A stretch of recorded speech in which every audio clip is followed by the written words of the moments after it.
Hi, Big Y Scienticians here, Carrie and Andrea. One thing we love about fall is making homemade soup. Here are 2 of our favorite recipes we hope you enjoy making with your family. Cauliflower baked potato soup. In a large pot, add cauliflower, cooked potato, broth, and milk. Bring to a boil and cook 5 to 10 minutes. Puree with an immersion blender until smooth.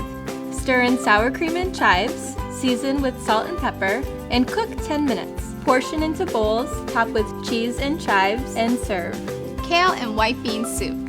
Heat oil, add onion and garlic, and saute. Add beans, tomatoes, and broth. Stir to combine. Bring to a boil and then down to a simmer. Add kale and simmer 5 minutes more. Season to taste, then portion into bowls to serve. For these recipes and more, visit bigY.com.